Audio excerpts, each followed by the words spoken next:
养海水鱼，不管是新手还是老手，都还是会碰到新买鱼的时候，鱼不吃饲料，完全不开口的问题。通常在水族馆买的鱼，除了雀鲷类、倒钓类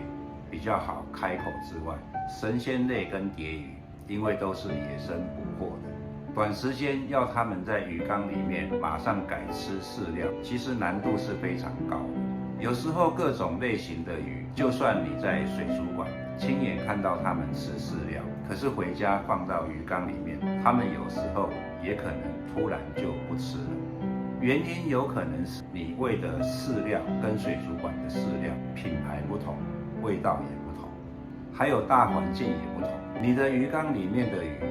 让它们有压迫感跟威胁感的时候，它也不可能马上适应的，所以就会有所谓的驯饵，把新鱼关在隔离盒里面，避免其他的鱼骚扰，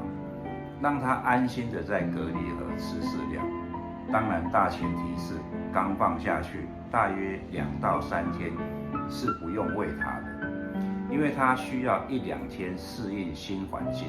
有些人因为看它不吃，就拼命的丢饲料，反而造成鱼缸水质恶化，伤害了其他的鱼或珊瑚，所以一定要忍住。不过，如果关在隔离盒里面的时间太长，也有可能因为幽闭过度而更加不开口，甚至于到处冲撞。那到底要怎么样驯饵比较好呢？如果你的鱼缸够大，隔离盒尽量用大一点，让空间变大。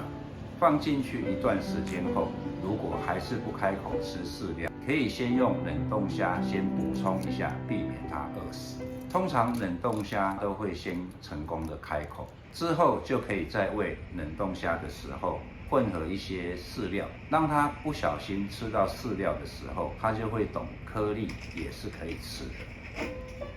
我之前不是在东北角钓了一些台湾海域的热带鱼吗？后来我就弄了一个小缸，只养鱼的 FO 缸，然后就碰到一只蝶鱼完全不吃饲料的问题。这只人质蝶是朋友小伟送我的，这是他在基隆手捞的蝶。我有淡水鱼过，太小了，用手，我先把它弄到。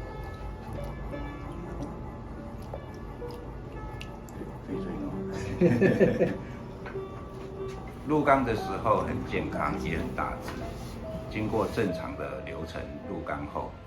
一开始就不开口，持续了几天都一样，一直到第5天，我只好先喂一些冷冻虾，让它补充体力，不然有可能会越来越瘦就饿死。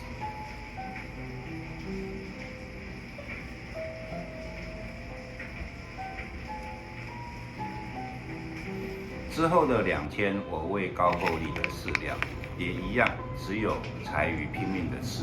蝶鱼还是兴趣缺缺。甚至于我从软体缸捞过来的红眼玫瑰，原本在软体缸吃的很正常，换到这里后反而就不开口了。后来我把红眼玫瑰捞回软体缸，现在又恢复正常了。最后我只好使出秘招了。我用了一点点的海水，加上1滴氨基酸，然后把饲料泡在里面，这样大约1分钟后，目的是让饲料吸足氨基酸，让饲料的味道加重，然后也变软，不会是一颗硬邦邦的感觉。果然成功了，人质蝶开口吃饲料，这个软度跟强烈的味道吸引了它。如果你也碰到神仙或蝶鱼，甚至于软体缸可以养的鱼，也不开口，也可以试试看这个方式哦。